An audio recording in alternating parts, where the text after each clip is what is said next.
Querido Padre Celestial, queremos hacer nuestra en esta tarde la promesa que donde hay dos o más reunidos en tu nombre, ahí vas a estar. Que tu Espíritu se manifieste, que podamos notar tu presencia hablándonos a nuestros corazones y que de la misma manera tu Santo Espíritu oriente nuestra fuerza de voluntad a hacer aquellas cosas que son mejores para nuestra vida y para el plan de salvación. Te queremos pedir que a través de nosotros muchas otras personas puedan conocerte, que nuestro carácter cambie de tal manera que nuestra identidad se confunda con la tuya y que podamos ser una sola persona, así como tu hijo y tú fueron una sola persona cuando él estuvo aquí en esta tierra. Que tu bendición descanse sobre este lugar, sobre cada uno de nosotros y sobre cada uno de los familiares que aquí representamos.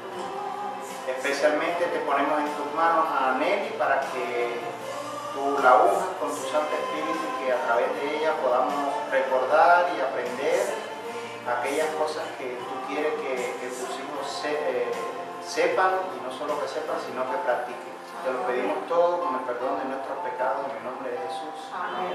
Amén. Amoroso y querido Padre Celestial, infinitas gracias en este momento, Señor, te damos por su inmenso amor, su grande misericordia, por el favor inalcanzable, oh Dios, por el don perfecto de nuestro Señor Jesucristo, que envió su preciosa y santísima vida por cada uno de nosotros. Gracias, Señor Dios y Padre bueno, por el conocimiento de su santísima palabra, por el plan perfecto de la salvación. Gracias, mi Dios santo y bendito, por este momento en que usted permite, Dios de la gloria, que tu pueblo nuevamente sea iluminado con este mensaje de bendición. Padre, muchas gracias, porque todo corazón está enfermo y toda cabeza está doliente, oh Dios, y necesitamos una reforma extraordinaria en nuestra vida, Dios de la gloria. Y aunque usted nos ha dado este mensaje hace muchos años, Dios de la gloria, te damos gracias porque apenas hasta ahora, oh Dios, queremos ponerlo en práctica. Señor, bendice los labios de tu sierva Nelly, Señor. Te lo pedimos y agradecemos en el nombre y en los méritos del Señor Jesús. Amén. Amén. Aleluya, gloria a Dios. Amén. Bueno, buenas tardes a todos. Qué lindo la oportunidad que tenemos de reunirnos a estudiar la palabra de Dios. Esta mañana nos hablaba en el sermón el pastor de la naturaleza tan linda que tiene nuestro Dios, y nos refería que Dios es un Dios de amor. Amén. Y efectivamente, Dios es un Dios de amor. Y ese Dios que es un Dios de amor no quiere ninguna enfermedad para nosotros. Por eso el tema de esta tarde se llama Ninguna enfermedad, dice el Señor. Vamos a profundizar un poquito en esto. Ese Dios de amor dejó escrito, utilizó a hombres para que, siendo inspirados por el Espíritu Santo, nos escribieran la Biblia. Y desde el Génesis al Apocalipsis, Él llenó la Biblia de promesas, hermosas y bellas promesas que están ahí para ser beneficiadas todas aquellas personas que de verdad quieran hacer la voluntad del Señor. Tenemos que tener claro algo: siempre, siempre, siempre la obediencia trae consigo bendición, pero la desobediencia trae consigo maldición. No porque sea un Dios que nos quiera imponer cosas incorrectas, sino todo lo contrario, porque es un Dios de amor. Ese Dios de amor que ha llenado su Biblia con 3.565 promesas, nos dice en Éxodo 15:26. Y es importante que veamos esta hermosa promesa porque hay 4 condiciones que cumplir antes de que la bendición pueda llegar a nosotros. Permíteme hasta las 4:40. Y nos dice así: si oyeres atentamente la voz de Jehová tu Dios, e hicieras lo correcto delante de sus ojos, y dieres oído a sus mandamientos, y guardares todos sus estatutos, entonces y solo entonces ninguna enfermedad de la que envié a los egipcios te enviaré a ti, porque yo soy Jehová tu sanador. Amén. Antes de esta parte que está en rojo, antes de que esa promesa se pueda cumplir en nosotros, hay 4 condiciones claras que cumplirán por nosotros. El otro día estuvimos viendo en conferencias anteriores conceptos que es importante que tengamos muy frescos en la mente. Primero, las leyes de los organismo físico son también las leyes de Dios, porque nuestro cuerpo no es nuestro, es templo del Espíritu Santo. Y el Señor ha puesto leyes, tanto morales como físicas, que debemos cumplir para mantenernos en una situación de salud en general. Cuando nosotros violamos esas leyes de nuestro organismo físico, estamos pecando, porque el pecado es en realidad transgresión de la ley. Y lamentablemente, la paga del pecado es la muerte. Por eso no es de sorprender que a nuestro alrededor vemos muerte por todas partes. Muerte física, muerte espiritual, muerte emocional, porque hay una violación constante de las leyes de Dios que son eternas. Veíamos al principio, en ese versículo, en esa bella promesa, que había 4 condiciones que cumplir para que el Señor no mandara ninguna de esas enfermedades al pueblo egipcio. Cuando acudimos a una enciclopedia de historia de la humanidad y buscamos qué tipo de enfermedades padecían los egipcios, vemos que entre otras hay estas: cáncer, diabetes, hipertensión, asma, alergias, artritis, demencia. La pregunta es, ¿le parecen conocidos esos términos? Son familiares. ¿Verdad? Como que la historia se repite. Vamos a continuar.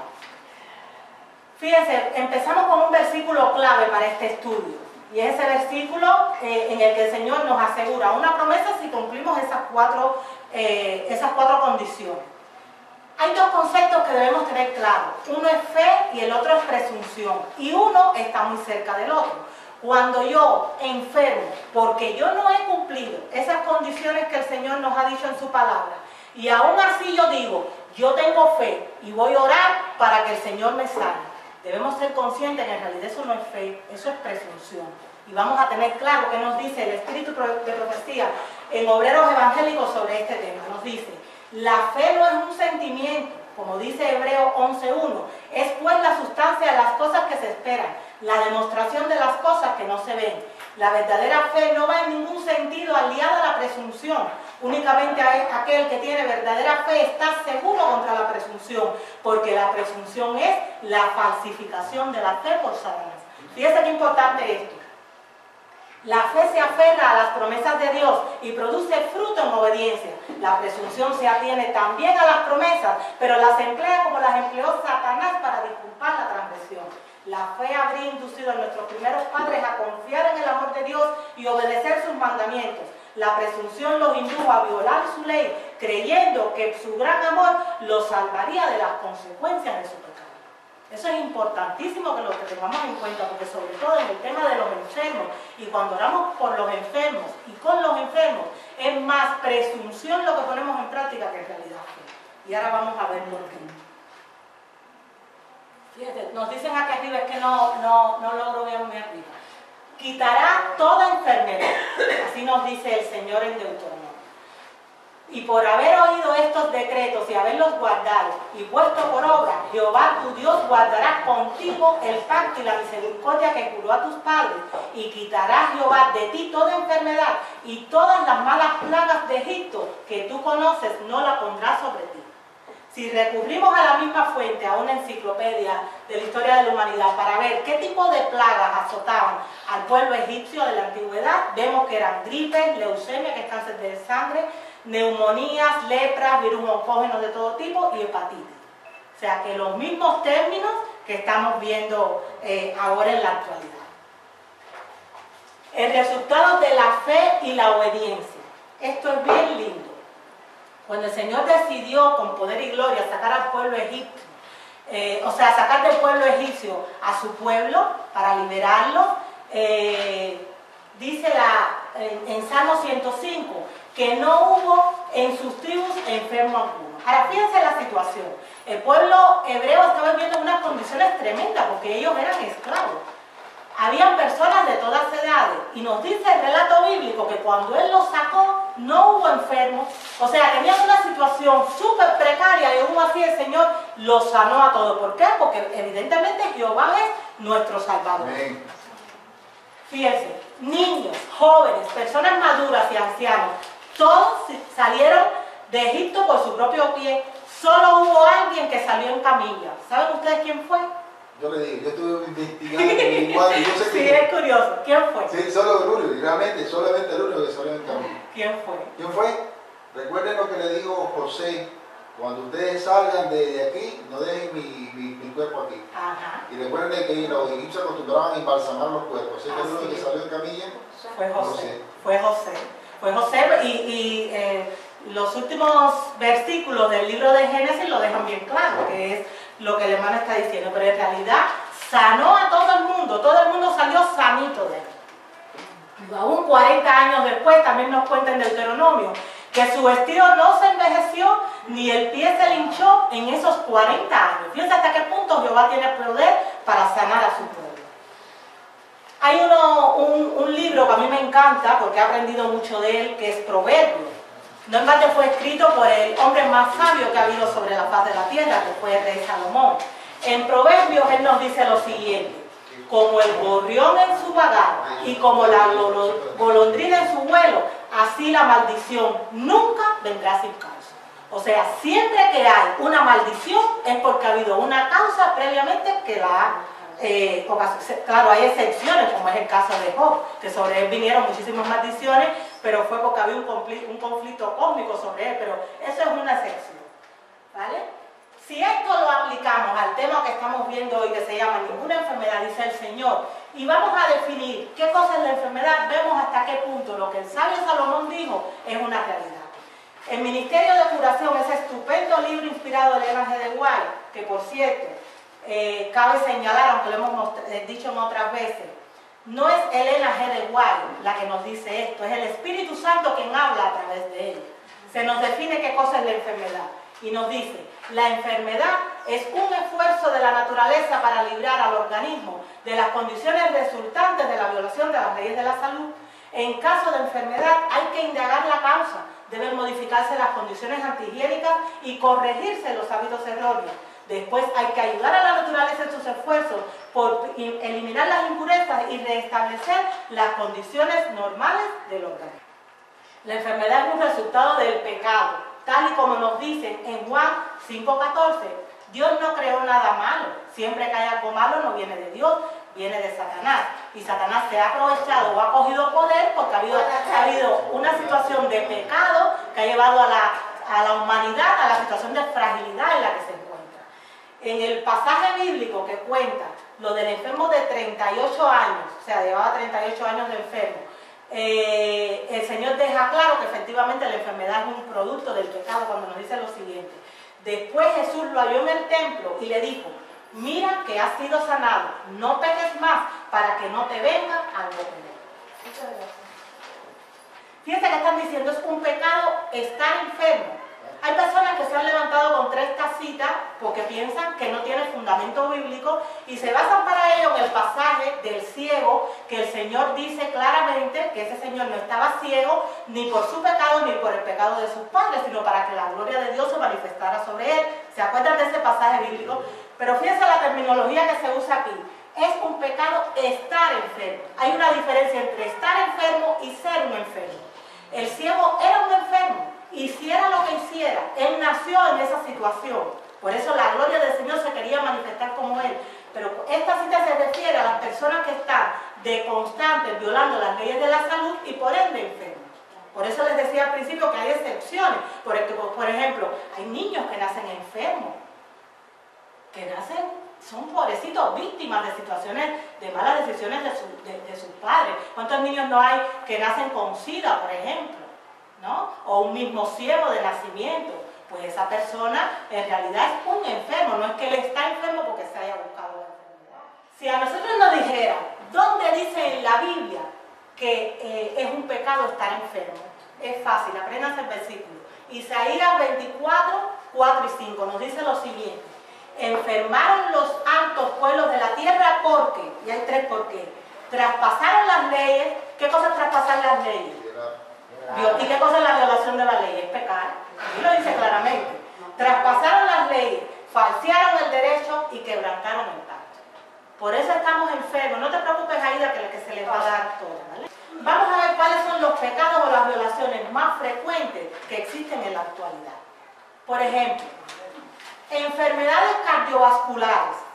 Es alarmante el nivel de enfermedades cardiovasculares que hay en el mundo occidental. Y eso no es casualidad, eso viene por el consumo excesivo de grasas saturadas. Las grasas saturadas casi siempre vienen son de origen animal, por comer todo tipo de alimentos refinados, por el sedentarismo, que es la falta de ejercicio cuando nosotros fuimos concebidos para movernos, por la bulimia. ¿Conocen qué es la bulimia? ¿Vale? ¿Conocen todos la bulimia o explico? La bulimia es tener un deseo incontrolable por comer y después tener un cargo de conciencia tremendo que te hace producir en ti un sentimiento de culpa y tratas de eliminar ese exceso de alimentos, ya sea a través de las heces fecales, tomando, por ejemplo, laxantes, como vomitando. Es un trastorno alimenticio. También el fumar y el estrés. Fíjense para que vean cómo coinciden los mismos factores que desencadenan las enfermedades. El cáncer. ¿Quién no ha oído hablar del cáncer? Es alarmante, ya casi se está convirtiendo en algo normal entre nosotros. ¿Qué nos lleva a tener cáncer? Muchas cosas, entre ellas el consumo excesivo de carnes y proteínas de origen animal, el consumo de grasas malas, el sedentarismo, el tabaco, el tomar alcohol, el estrés, todo tipo de aditivos alimentarios que hay ahora en los alimentos, aunque sean vegetarianos, aunque tengan la etiqueta de sano, muchos de ellos en realidad no lo son, pues casi siempre todas estas cosas, estos factores, desencadenan en cáncer. En cuanto a la diabetes, que hay especialistas que le nombran la enfermedad de la abundancia. Es difícil ver un africano con diabetes, eso ya no existe, porque las causas que llevan a la diabetes ellos no la tienen. ¿Qué lleva a la diabetes? Consumo excesivo de alimentos refinados, la bulimia, el sedentarismo, el consumir grasas saturadas, proteínas de origen animal, mantenerse en una situación de estrés, artritis y gota, que eso está tan de moda. ¿Qué trae o qué lleva consigo el artritis y gota? Que por cierto es una enfermedad súper dolorosa. Consumo abusivo de proteínas animales y de alimentos acidificantes. Recuerden que hemos estado hablando hace unas cuantas semanas que nuestra sangre es alcalina y debemos mantenerla en un estado de alcalinidad idóneo para que no haya enfermedad, porque en un medio alcalino no hay enfermedad. Para nosotros mantenernos así, debemos sobre todo comer alimentos que permitan que nuestra sangre sea alcalina. Si empezamos a comer alimentos que nos acidifican, es como echarle leña al fuego y hacer que todo lo malo que hay entre nosotros, pues coja fuerza. Entonces, todo tipo de alimentos acidificantes, entre ellos carne, pescados, mariscos. ¿Y por qué pongo los pescados? Por ejemplo, aunque hay quien dice, Jesús comió pescado. Vale, Jesús en su día comió pescado salvaje, no los pescados de piscifactoría que se hacen ahora, que es mejor no comer nada que comer un pescado tan dañino. Los mariscos, los huevos, las leches animales, los quesos curados, que tenemos un tema preparado con respecto al queso, estimulantes de todo tipo, el sedentarismo. Eso nos lleva a la artritis y a la gota. Estamos hablando de enfermedades en general, hay muchas que aquí no podemos mencionar. Obesidad, la epidemia de obesidad que hay en el mundo también es alarmante. ¿Qué nos lleva a ello? Pues el consumo excesivo de grasa, de azúcares y dulces, de harinas refinadas, el sedentarismo, la bulimia. Fíjense que los factores siguen siendo los mismos. En el caso de la hipertensión, de la desnutrición o de las infecciones, pues tenemos los mismos factores. Se repiten, es como una serie de factores básicos que hacen que en unas personas la enfermedad se manifieste de una manera y en otras de otra. Esta cita es tremenda y la encontramos en el Ministerio de Curación. Y ahí el Espíritu Santo nos dice a través de la hermana White: sobre muchas tumbas podría escribirse epitafios como estos: muertos por culpa de la mala cocina, muerto como resultado de un estómago estragado por el amor. Hay otra cita, eso está fuerte, hay otra cita de ella que dice que la mayor parte de los manicomios y de las prisiones están llenas de personas que se alimentaron mal. Por eso nosotros, sobre todo las mujeres, que tenemos, porque la reforma pro salud es mucho más que el tema de la alimentación, lo hemos visto en otro momento y lo vamos a ver al final de la presentación, pero el tema de la alimentación es básico porque hay un eslogan que dicen: somos lo que comemos, y eso es una realidad. Nuestros tejidos se constituyen de lo que comemos. Tendremos salud o enfermedad en dependencia de cómo hayan sido nuestras decisiones. Y eso que usted decía, hermanita, es muy cierto. Le está diciendo lo mismo, pero le está diciendo con otras palabras. Y nosotros como mujeres, y digo las mujeres porque solemos ser las que tenemos la responsabilidad de llevar la alimentación a nuestra familia. Cuando el Señor venga nos pedirá cuenta. por lo que nosotros hemos hecho, no solo con nuestro cuerpo, sino con nuestras familias.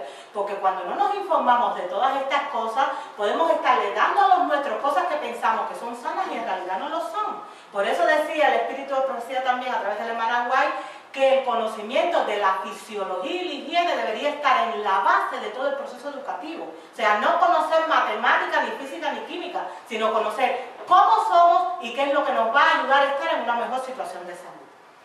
Este libro, que es un libro estupendo, que se llama La Dieta Ética, en él sus autores, un chico y una chica, nos dicen lo siguiente: considerando que más del 70% de las enfermedades letales están causadas por factores dietéticos, afirmar que es posible suicidarse con cuchillo y tenedor no es ninguna broma.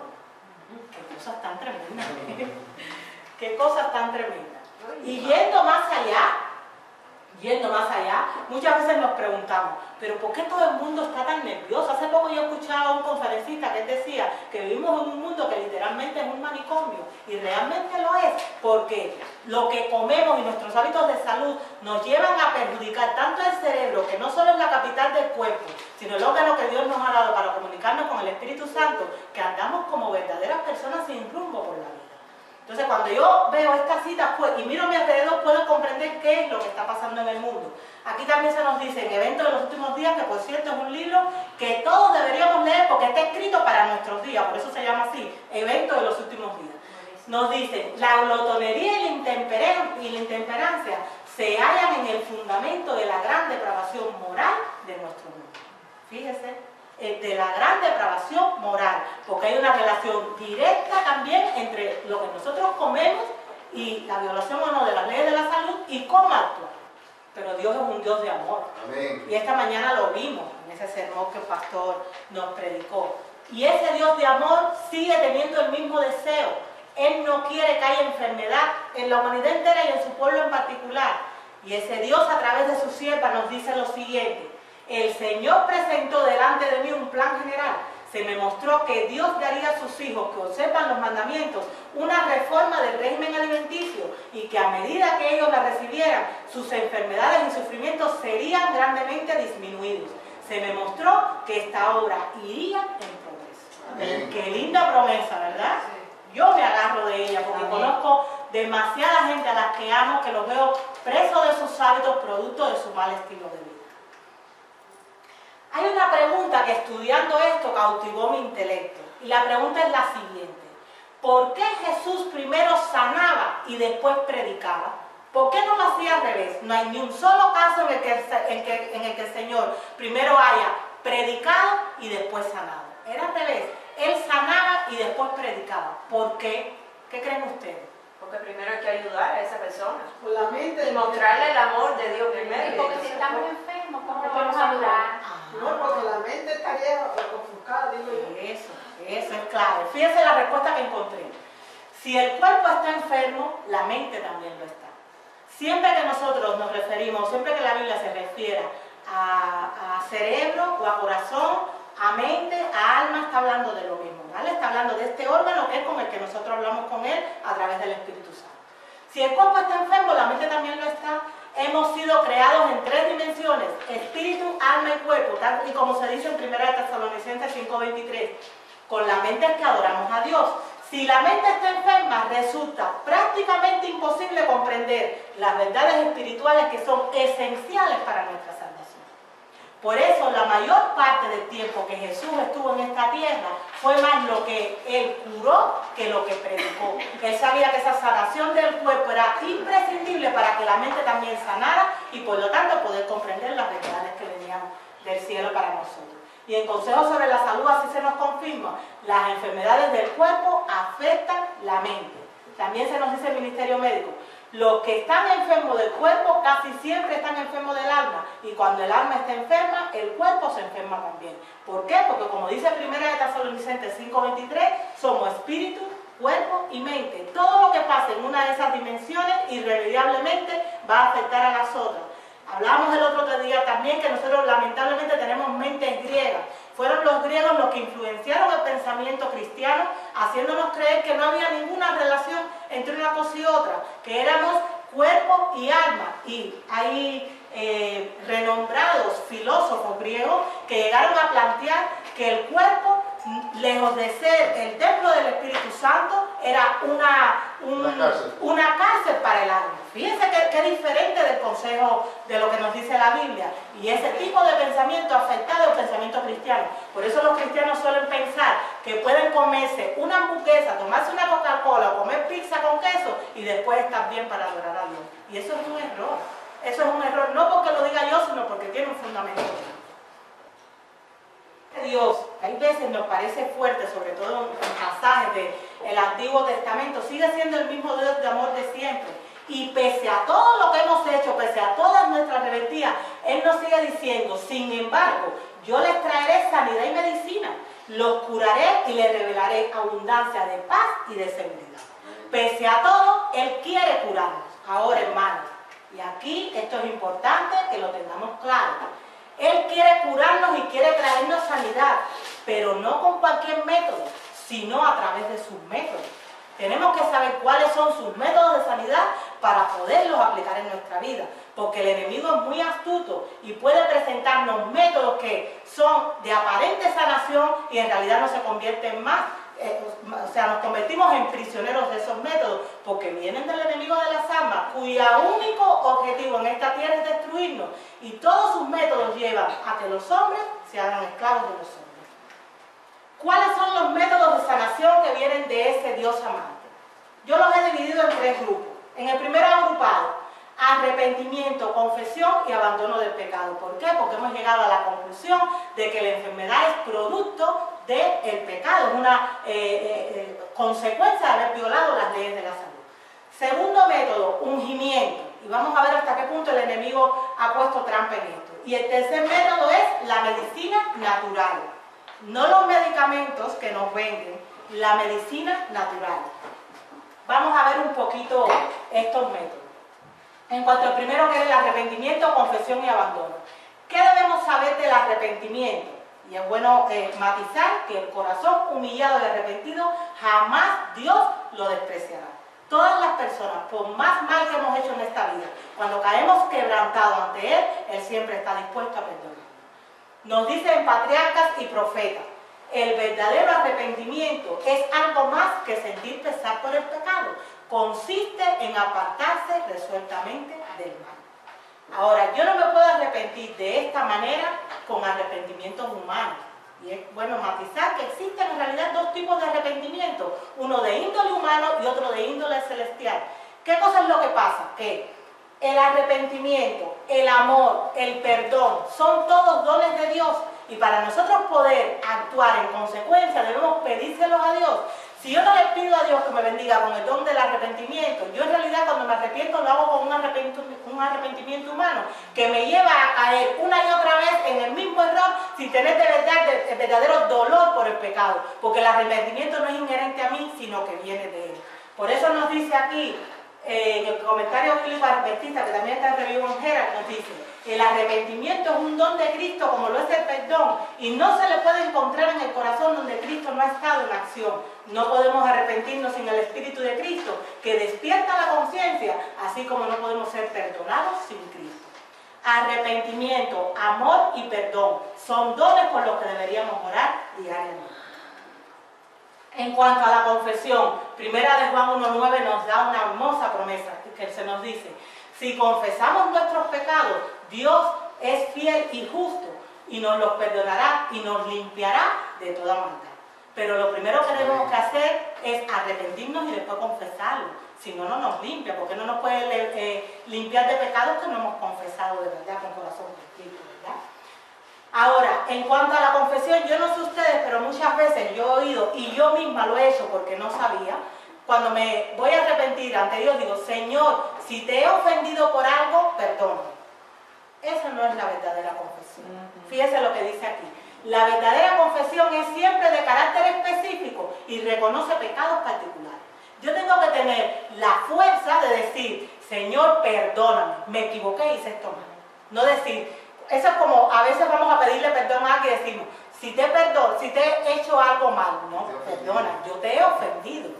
Ahí, específico. Efectivamente, tiene que ser específico. Yo cometí este error y perdóname por esto. Y puede que en ese momento yo no sea consciente de que cometí el error, pero el Espíritu Santo te lo hace ver. Nos dice también que cuando el Espíritu de Dios comienza a obrar en los corazones de los hombres, el fruto se ve en confesiones de pecados y restituciones hechas para arreglar el todo. En cuanto al pecado, que sabemos que la paga del pecado es muerte, como consecuencia del pecado estamos en esta situación. Nos dice que el pecado no solo nos aparta de Dios, sino que destruye en el alma humana el deseo y la actitud para conocerlo. La misión de Cristo consiste en deshacer toda obra de mal. Él tiene poder para vigorizar y restaurar las facultades del alma paralizadas por el pecado, la muerte oscurecida y la voluntad pervertida. El único remedio contra el vicio y la gracia es el poder de Cristo. Okay. Por eso nos dice en su palabra, separado de mí, nada podéis hacer. Y en Lucas 4, del 18 al 19, el Señor nos dice bien claro para qué Él vino. Él vino para darle libertad a los cautivos, a todo tipo de cautivos. Nosotros no tenemos que estar, por ejemplo, para ser cautivos no hace falta estar en una cárcel. A veces somos cautivos de nuestros propios malos hábitos que nos cuesta romper por ellos, por más que queramos hacerlo. En cuanto al ungimiento, y hermanos, esto es importantísimo. Esto no lo dijo Elena G. de White, esto forma parte del libro, bueno, que algunos de ustedes saben que escribí, lo saqué textualmente y lo puse así. Dice, puede parecer un concepto extraño, pero realmente todas las enfermedades son de índole espiritual, porque su raíz está en la desobediencia a las leyes espirituales. En las revertidas se encuentra la base de la enfermedad. Por ese motivo, únicamente en la reconciliación con dichas leyes, que son las leyes de nuestro ser dadas por el Creador, podremos encontrar la sanación. Fíjense qué importante, recordemos que al desobedecer las leyes de Dios, nos ponemos en terreno de Satanás. Por eso, una persona enferma es una persona que hay que arrebatar de las garras a Satanás. Eso está fuerte, pero es así, ¿vale? Escrito está, y esto sí lo dice el hermano White, todos los que se apartan voluntariamente de los mandamientos de Dios se colocan bajo la dirección de Satanás. O sea, si yo he violado las leyes de la salud y he enfermado, yo estoy en terreno de Satanás, por eso estoy enfermo. Entonces Dios tiene que, por su poder, y si yo se lo permito, enfrentarse directamente al enemigo para poder arrebatar mi alma de sus manos. Es fuerte, pero es cierto. La enfermedad tiene un comienzo y tiene un final. Fíjense, la enfermedad comienza con la desobediencia, como hemos visto, de una ley espiritual, pero termina con el mandato de Santiago 5, 14 y 15. ¿Conocen lo que dice Santiago, verdad? Es lo del ungimiento, dice. ¿Está alguno enfermo entre vosotros? Llamen a los ancianos de la iglesia y oren por él, ungiéndole con aceite en el nombre del Señor. Y la oración de fe salvará al enfermo, y el Señor lo levantará. Y si hubiese cometido pecado, le serán perdonados. Cuando nosotros enfermamos, después de habernos arrepentido y haber reconocido nuestra responsabilidad en esa enfermedad, el segundo paso es que nos unja. Como dice Santiago 5:14, fíjense que dice, está alguno enfermo entre vosotros, y esto es bueno matizarlo. El ungimiento en principio está concebido y pensado para los hijos de Dios que guardan sus mandamientos, para los que están entre vosotros, ¿vale? Pero hay personas que en una situación de enfermedad deciden aceptar al Señor. Bueno, pues ellos también tienen el derecho, ¿no?, de ser ungidos en esa situación. Fíjense, el enemigo nos ha hecho creer que el ungimiento no es un arma para vivir, sino para morir. Yo conozco personas que en caso de situación de enfermedad no se han querido ungir porque piensan que si le van a ungir es porque están graves y se van a morir. La extrema unción. Eso es la extrema unción, pero la extrema unción es una doctrina católica que nada tiene que ver con lo que dice la Biblia. El ungimiento y la oración de fe son instrumentos divinos para la sanación de los enfermos, no para morir. El enemigo nos ha confundido en cuanto a eso. Uno no debe solicitar el ungimiento por cualquier, digamos, dolencia menor, pero tampoco hace falta estar con un cáncer terminal para solicitarlo. Mi esposo está depresivo muchas veces en situaciones graves de problemas del corazón y lo han ungido y a los poquitos días está de nuevo en su casa. Claro que sí, porque él es el médico divino. Fíjense la promesa, la oración de fe, y no dice sanará, dice salvará. ¿Por qué dice salvará y no sanará? Porque en términos hebreos, para los hebreos, la sanación y la salvación era lo mismo. Era lo mismo. Usted busca la raíz de esa palabra y se va a ver que incluso en diccionarios de castellano antiguo significaban la misma cosa. O sea, no solo te va a sanar físicamente, te va a salvar de todo pecado. Qué lindo, ¿verdad? Como estamos hablando de la oración ahora por los enfermos, porque es lo que nos dice Santiago 5:14, hermanos, la oración por los enfermos es algo más serio de lo que solemos pensar. Fíjese, cuando nosotros tenemos a alguien cercano que esté enfermo, todo el mundo quiere verlo sano. Aún sin conocerlo, sabemos que alguien está enfermo y si nos piden, oren por ellos, pues oramos por ellos, porque queremos el bien de todos, ¿verdad? Sin embargo, la oración por los enfermos tiene sus condiciones. Y fíjense lo que nos dice el Espíritu Santo en relación a esto. La oración por los enfermos es algo muy solemne y no deberíamos ocuparnos de esta obra en forma descuidada ni apresurada. Deberíamos averiguar si los que serán bendecidos con salud se han dedicado a hablar más de otros, si han tenido desavenencias con los demás, si han participado en disensiones, han manifestado espíritu de discordia entre los hermanos y hermanas de la iglesia. Si han llevado a cabo estas cosas, deberían confesarlas delante de Dios y de la iglesia. Después de haber confesado lo que han hecho mal, estas personas que buscan oración pueden ser presentadas delante de Dios con fervor y fe, siguiendo la inspiración del Espíritu Santo. Pero no siempre es seguro pedir sanación incondicional. Miren, hermano, eso lo explicaba el pastor por la mañana. Hay veces que un cáncer en una persona es el único camino que le va a llevar de verdad a la salvación. Y nosotros nos paramos y oramos, Señor, yo quiero que sea sano, yo quiero que sea sano. Y hay veces que esa oración no es contestada, primero porque no hay una violación de las leyes de la salud y no ha habido un arrepentimiento. Y segundo, porque Dios, que sabe el fin desde el principio, sabe que ese no es el camino que le conviene a esa persona.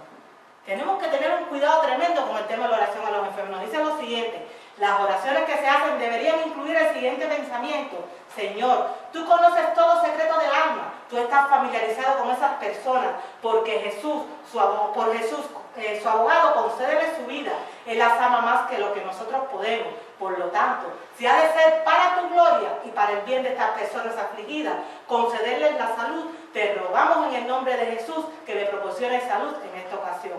En una petición de esta naturaleza no se manifestará falta de fe.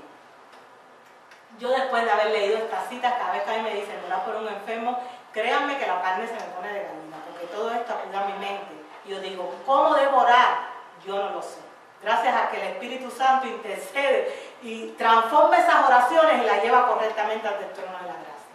Nos dice también el Espíritu de profecía: vi que la razón por la cual Dios no contestaba más plenamente las oraciones que sus siervos elevaban por los enfermos que hay entre nosotros era porque no podía ser glorificado haciéndolo mientras violaban las leyes de la salud.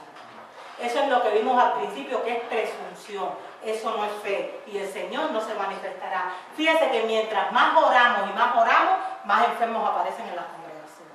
Es al revés a lo que estamos haciendo. Pues hay algo de base que no está bien. Miren esto que importante también. No veo muy bien de aquí.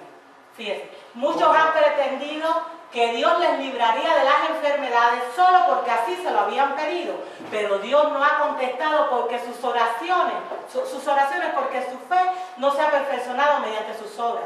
Dios no realizará ningún milagro para evitar que las enfermedades recaigan sobre las personas que no se cuidan y que continuamente se mantienen violando las leyes de la salud sin hacer mayor esfuerzo para prevenir tales enfermedades. Cuando hacemos todo lo que está de nuestra parte para conservar la salud, entonces podemos esperar que los benditos resultados se produzcan y pedirle a Dios con fe que bendiga nuestros esfuerzos relacionados con la preservación de la salud. Entonces contestará nuestras oraciones, si al hacerlo su nombre puede ser glorificado. Pero que todos comprendan que tienen un trabajo que hacer. Dios no obrará en forma milagrosa para preservar la salud de quienes, por causa de su descuido irresponsable de las leyes de la salud, siguen un curso seguro hacia la enfermedad. Está fuerte eso. Alexei me mira con una cara que no sé ni qué pensar. Esto no lo he escrito yo. Está fuerte y es lo que hablábamos ahorita. Por eso, a raíz de estos textos, yo puedo comprender mejor lo que nos dice en el Romanos 26 y 28 el Señor. Nosotros no sabemos cómo debemos orar. Y cuántas veces no paramos a los enfermos y le pedimos al Señor una y otra vez que los sane. Romanos 8, 26 y 28. Para terminar, poder terminar el tema, se los dejo desde aquí. ¿Vale? En cuanto a la medicina natural, lo primero que se nos advierte en Joyas de los Testimonios, tomo 2, página 53, es que no es seguro confiar en médicos que no tienen temor de Dios. Claro. Wow. Eso está fuerte, ¿eh? Vamos a seguir. Y nos dice que el Señor siempre utilizaba remedios sencillos y eso no ha cambiado. Dice, las curaciones del Salvador hay lecciones para sus discípulos. Una vez ungió con barro los ojos de un ciego y le ordenó, ve, lávate en el estanque de Siloé. Y fue entonces lavóse y volvió viendo. ¿Qué utilizó? Simple barro. No utilizó los medicamentos de su época, porque el Señor sabe de dónde vienen los medicamentos y ahora lo vamos a ver. Lo que curaba era el poder del gran médico, pero él empleaba medios naturales, aunque no apoyó el uso de drogas, sancionó el de remedios sencillos y naturales. Siempre el Señor acude a los remedios sencillos y naturales. Esta fotografía es un retrato de lo que pasa en la humanidad y lamentablemente de lo que pasa con muchos de los hijos de Dios. Son dependientes de la industria farmacéutica. Pero ahora vamos a terminar de ver esta reflexión y vamos a ver lo que ha dicho el Premio Nobel de Medicina recientemente. Nos dice, fíjese, comprobar esa cita que él acaba de leer es tan fácil como ir al ranking de los medicamentos que más se venden en el mundo, comprobar cuáles son y qué tipo de patologías atienden. Por ejemplo, los primeros lugares del ranking están ocupados por los medicamentos o drogas para tratar el colesterol, cuando los índices de colesterol son alterados por comer alimentos de origen animal, en contra de lo que Dios dijo, porque en el reino vegetal no existe el colesterol. Por otra parte, medicamentos para tratar la acidez estomacal, otra patología derivada del consumo de alimentos de origen animal. Medicamentos para tratar la anemia, porque cada vez son más los índices de cáncer dentro de la población, entonces después se acude a la quimioterapia para que añadir un mal que existía, otro peor, porque tampoco te cura. También nos habla de drogas para tratar úlceras y drogas antiinflamatorias, que son enfermedades que se contraen como consecuencia de mantener una alimentación opuesta a la dieta del creador, y medicamentos antidepresivos y antipsicóticos para tratar las enfermedades de la mente, porque nuestro sistema nervioso está turbado completamente por la manera que tenemos de alimentar. Fíjense esto, y yo les insto a ustedes a que investiguen en internet con respecto a la obra que está haciendo este señor. No es cualquier persona. Richard Robert, Premio Nobel de Medicina. Fíjense lo que él dijo en una entrevista que se le hizo no hace mucho tiempo.